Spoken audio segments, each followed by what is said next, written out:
Good evening and welcome to I'm Listening Live. We are here to let you know that we're listening and that resources are available. As always, if you need some extra support, we'll put some up after the show. Got a great show planned for you. Right now, we're seeing a lot of different things in the news, especially their impact on things like relationships. Unfortunately, we're seeing a lot of people have higher levels of conflict and higher rates of divorce. So we're going to be joined later by licensed therapist Rebecca Ishida to talk about why this is happening and ways that couples can prevent falling into that category of people who didn't quite make it through COVID. I also want to talk about the fact that everyone's having a little bit of a different experience of themselves, of their energy levels, their mental health, and also their levels of productivity. Some of us are seeing people that are highly productive. They're working on new projects, they're learning new languages, new skills, and they're really thriving. We don't want to compare ourselves because there are others who are doing the opposite, and they're using this time to rest, they're using this time to heal, and both are acceptable and okay. We want to make sure we're not comparing what others are doing. We all have different needs, and our struggles are going to be different. And the way we get through this is by just letting yourself be where you are.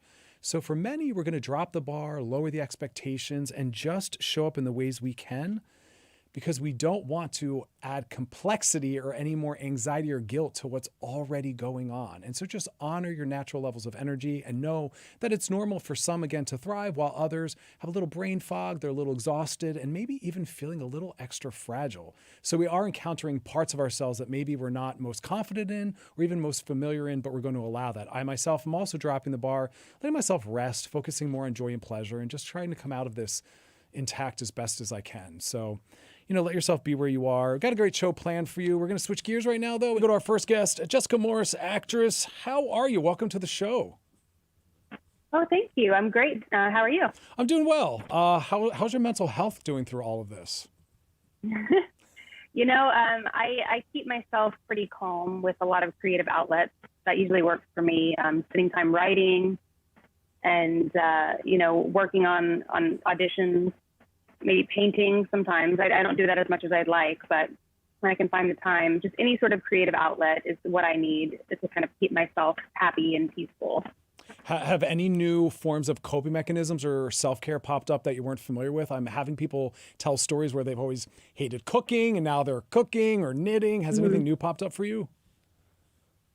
I mean, I did the standard, baking fresh bread and growing tomatoes. That bread. I'm not very original there. It's haunting me, that bread. It is so much better than store-bought, though, I have to admit. Also, what else have I done? I go on a lot of walks. And, it's something that's so simple, but I didn't do that for many years. And now that I've had a little extra time on my hands, I just go for little walks around the neighborhood, and it's so nice. It's so it feels very old-fashioned or something in a weird way, but I really enjoy it. It's an interesting return to simplicity, right? Because I'm with you. Before, I never enjoyed walks around my neighborhood. Now I love it. I'm eating a lot more fresh fruit. I mean, it's such a game changer. So first off, congratulations, because looking at your legacy, it's quite robust. You definitely have done a lot. So congratulations on that. Oh, thank you. Yeah. And I think what was most entertaining for me is I'm a huge horror fan. And so I was like picking out the parts that you had done. And I was like, great, I'm going to have to check out this and that. And then I seen an interview that you said you don't like horror. It scares you too much. I will watch it, and I actually do enjoy it, but I get very scared. I mean, I have to watch it with a friend or a boyfriend. I can't be alone in my house because I'm the kind of person that, if I hear the smallest noise, I freak out. There's too much crazy stuff in the world and on the news. So, all that stuff that is terrifying is not just make believe. And that's what makes me scared sometimes. So to watch, horrifying things on TV and movies when the world is already can be a scary place. I don't prefer it. I prefer to watch things that kind of take me into a happy fantasy land. Very fair. It's called, you mean that thing called balance? Yeah, I don't have that right now. Yeah. You also talked a little bit about nature. So whenever I'm going to interview someone, I poke around their social media and I look for themes, and nature came up as something that's meaningful to you. And Let's talk about that for a second, because I know living in a lot of urban environments, as you talked about, even going out for walks, we're not always aware of how, much access we have to the outside and how it can really be good for our mental health. Do you use those walks to regulate mental health, or is that more just rooted in trying to get out of the bubble of being indoors? Both, really, but nature does help me out a lot. If I go on a hike, somewhere where there's like a waterfall, there's a waterfall in Pasadena that's great. I love going to the beach and just, hearing the water, crash against the sand, and all of that just reminds you how small you are in the big scheme of life. And it's like humbling and grounding. So that helps me a lot. So let's talk for a minute about Lifetime's Pool Boy Nightmare. You put the word nightmare in any title of anything, and I'm going to love it. So talk to us a little bit about this project. Yes. So that just came out recently on Lifetime, and it is about my character, Gail, who is recently divorced, and she moves into a new home. And while she's there, she meets this handsome young pool boy who used to clean the pool before she moved in. And she has a little fling with him, but then realizes that was probably a mistake. So she ends it. But the pool boy gets a little obsessed and feels very slighted. So he decides to get revenge and starts seducing my character's teenage daughter. And so that causes a big rift between them, and she fires him, but then he doesn't take no for an answer, and things just become more and more dangerous and out of control. I'm in. That was a fun one. I'm in. Yeah. I'm in. Not to make light of people whose lives mirror that at times, but I'm in. Anything that's got that danger, and I'm all in. So how is the industry different right now? You said you're writing, you're auditioning. What is that like during COVID? Well, it's been a lot slower for sure. Things are slowly picking back up though, and all auditions now are taped auditions. Which kind of started being a big thing over the past few years, but now I haven't had any in-person auditions, and I can't foresee that happening for a very long while. So everything, I have a setup at my apartment, with lights and the camera and the backdrop and everything. So I do my auditions at home.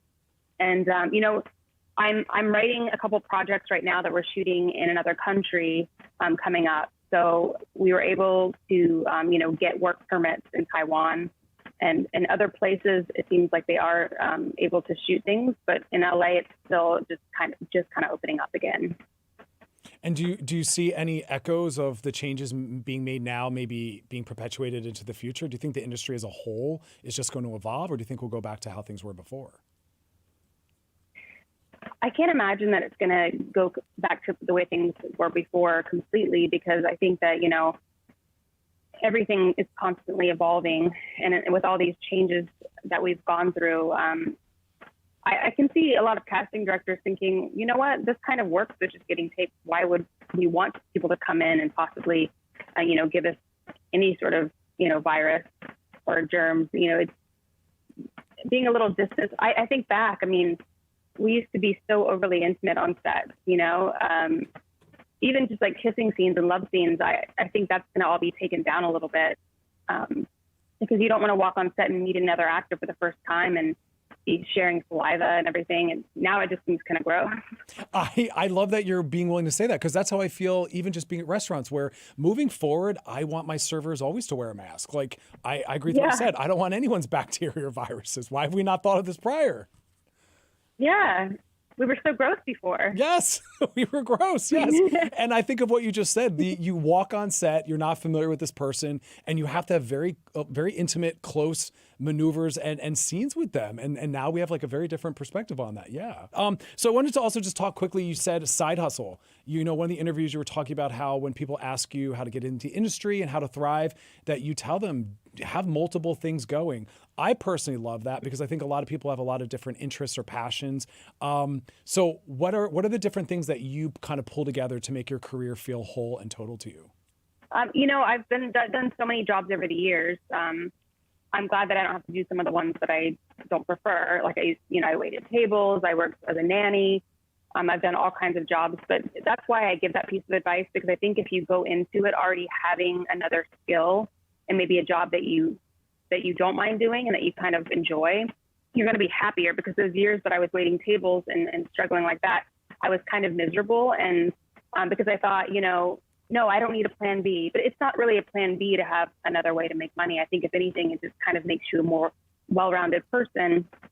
And if you can pay your bills comfortably and be happy, then I think that's a better way to go. I mean, now I've kind of evolved into, I had been working quite often, with acting. I also make money as a writer, so that's helping out. And in between, if I have a slow period or whatever, I have one of my best friends has a wholesale gift and toy and jewelry company. So I can hop on the computer and help her design her packaging, and I work with her. So I have a lot of little things that I do here and there, but I'm constantly busy. I don't know where you get the energy for all that. I mean, again, like when I was looking at your IMDb and I thought, when does this person sleep? I mean, I still, I manage to sleep. I'm like an 8 to 10 hour person a night. So. So Lifetime, Pull Boy Nightmare, it's out now. Jessica Morris, thank you so much for being a part of our show. Thanks for having me. Have a beautiful rest of your night. You too. Bye. And that's what we're doing right now. We got multiple hustles going. Not everyone's able to fully be present to whatever their career choice or path might be. We're kind of making do with what we have, right? We're getting creative, we're diversifying, but really try to find that meaning and purpose, because again, the studies are showing us happiness is really rooted in being on a path and a journey that makes sense to you. All right, let's switch gears and go to our next guest, licensed therapist Rebecca Ishida. Rebecca, how are you? Welcome to the show. Thank you. I'm doing great. So at the intro is talking about the unfortunate stats and stories that we're hearing about divorces and marital and relational conflict being on the rise. Walk us through that a little bit. Why do you think that's happening? Well, I think that, people are so used to working and being out in the world and also having different ways to cope that they don't have that now. They're trapped with their spouses or significant others. And it makes it really challenging. It's challenging, too, when you have your kids around 24/7, too, which I am experiencing. So no, I'm glad you called that out, because I think some people forget that some are, have a full household. They're sharing computers and internet so they can both work while going to school, trying to keep tabs on everyone. Talk to us about that, just that piece. Are you seeing some of your clients struggling to figure out how to manage I guess, energy and attention to so many different places at once? Definitely. And I'm seeing that more because I have 2 teens, and I have one that's in college now. And I have a daughter who's 15. It's a lot easier with that because I don't have to sort of manage her Zoom classes and so forth. But I'm finding that clients who have younger children, who maybe like 3rd or 4th graders or even younger, they're trying to work from home, but also manage how does my kid do online school and pay attention. That's a real challenge, because when you have a teacher who's managing your kids at school, there is a lot more stimuli, and they're friends, and in this way they're trapped and they're looking at a computer. So you have parents that are having to manage technology too. God bless that. Yeah. God bless that. I'm horrible at that. So let's just talk about for a second that right now, a lot of relationships, marriages, and just general relationships are kind of going through a special moment that isn't really standard. Normally, we are not trapped in some respects with the same person around the clock, right? Without any breaks or any distractions. So what are the kinds of tips or perspectives that you're offering people to kind of weather the storm? Well, I think what is really positive I've seen with some clients that have worked is, if you can, it's not always possible depending on the space you have, but clients that absolutely are in separate rooms and kind of go away from each other, if they can, while they're working, and then kind of reconvene at the end of the workday if possible, or for lunch, having that time together, but also time apart, which is important. Because I think if you're with someone 24/7, I think it can be really challenging. A lot of people have different needs for space, and need time to just kind of be on their own. And so you're kind of discovering people's needs and wants in different ways, because we are around each other so much now. And I could see where that could be a positive on one hand, right? Where you're learning other facets and components of your partner. But then I could also see on the other hand where it's not feeling so great, because for some people, they might be saying, this isn't really a real scenario. And so whatever's emerging out of it isn't necessarily what we really need to take seriously. So I'm telling some of the clients in my practice, I'm like, be loving towards yourself and your partner. Let whatever you can go, let it go. Right size everything. Turn it down a few notches. I mean, I love that. The right sizing part is so important right now. And if people can sometimes put some things on the back burner for later, I think right now everything feels so intensified just with what's going on in our world, politically and so forth. I think that we all are experiencing more depression and anxiety than we probably ever have before. Some people who have never experienced depression and anxiety are experiencing it for the first time. And so it's really challenging, along with the fact that people have very different ways of dealing with COVID and their fears of COVID. I've seen that a lot with couples and how they struggle through that. Yeah, beautifully, beautifully said. People are encountering new facets of mental health issue or struggle that maybe they haven't encountered before. So also, are you telling people, I mean, what I'm saying is, you can't unhear or take back some things that you might say, right? So I'm saying be very cautious about what's said, but I'm also saying that we can't take everything that's happening right now as seriously as we might otherwise. Are you also offering that? Definitely. I mean, definitely. I think what's happening too is people don't have the outlets that they used to. I mean, we used to be able to go out with friends and really just like discharge a lot of energy in that way. And even in exercising, people can't go to the gym or go to their favorite exercise class. So there's a lot more pressure inside of all of us, I think, at this time, and much more difficulty in letting go of things. So we have to find some ways of doing that, even in the situation we're in now. Yeah, it was interesting to see which people in early dating and relationship chose to kind of move in right away and cohabitate and weather this. Oh my gosh. Yeah, it's like good luck. You're gonna learn a lot about each other real quick. Yeah, that is for sure. I mean, that is hard. And a lot of people that have gotten puppies, which, I did that. So, a lot of people getting animals sort of like as a way to not stress and then also think, well, now I can be here all the time and this is fantastic. But I think there's a need for intimacy and connection, and it's hard to have that through Zoom. Oh, so true, right? It's the best we have, and you got to make do, but it definitely does not feel the same.